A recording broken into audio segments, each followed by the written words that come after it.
अस्सलाम वालेकुम।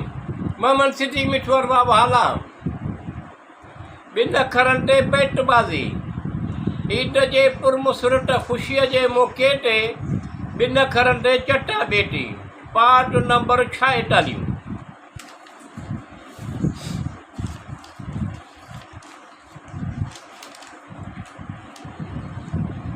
ॾंड आई पर भाग भला ठही, आसानियूं सभु ठही, सहूलतूं लॻा पिया ठही ठठ ठठ वाके भागनि वारनि जा थींदा आहिनि।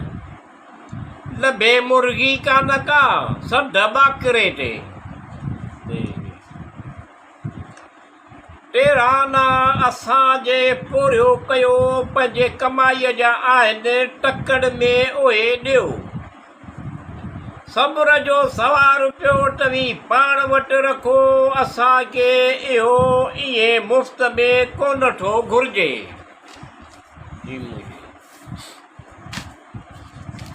जीअं वरी टीह वारे मुंहिंजे वरण में त अचु सही, गोल आई चकरे वांगुरु मटोल आई। जीअं चवे टीह चवराई मुंहिंजे चवण में अचु त सही। हीजा तूं ईअं थो चवे त रुगो कीन जो कुनू चढ़ियो पियो आहे। हेतिरा दाना अकुल हैरान आहे, कंहिंसां ॻाल्हि सॾियूं मोहबत सां अहवाल करियूं अक्सर कोन आहे। एतिरा सारा ख़त लिखियमि तोखे न्यापा मोकिलियमि, हिन भेरे ईद जे पुरमुसरत ख़ुशीअ जे मौक़े ते तूं अची बि कोन थो अची मिल, प्यार मोहबत सां दुआ सलाम। ईद आहे सुथराई उजराई, मुसाफ़ियो करणु दुआ सलाम। मिठू मिलणु जुलणु ईद बरात जे सभु गॾु, सदाई गॾु दुआ सलाम। उमाल कुठियनि कम उनजी रहमत खे जोश अचे, उमाल कुठियनि कम उनजे रहमत खे जोश अचे। त पोइ बेड़ा पार ईद ॾे सिधो हलियो अचां तोॾे। ॾींहं कंहिं अहिड़ी ईद जे ख़ुशीअ जे मौक़े ते सम्झण वारा सम्झ सजण साईं, ॾाढो सारियूं तोखे। खेड़ी भली पर रहमत कान वसी, मींहं कोन पिया अहिड़ी तरह मिलियो कोन महिनत करण जो फल।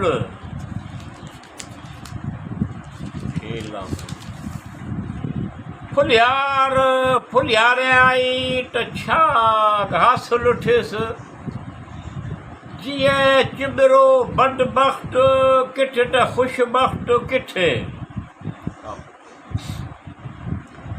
किथां को अहिड़ो वाव लॻे जो ख़ुशहाली थी पवे। असीं ख़ुशहाल थियूं, सभिनी खे ख़ुशहाल कर।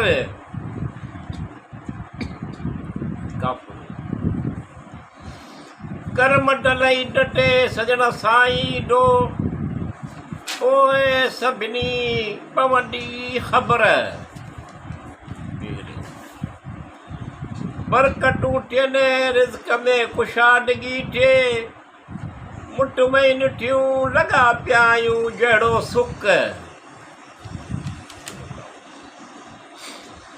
सुकनि सां गॾु आला बि सड़ी विया, हेॾा हाञा थी विया, छा मां छा थी वियो, साड़ण वारे खे ख़बर ई कोन पवी।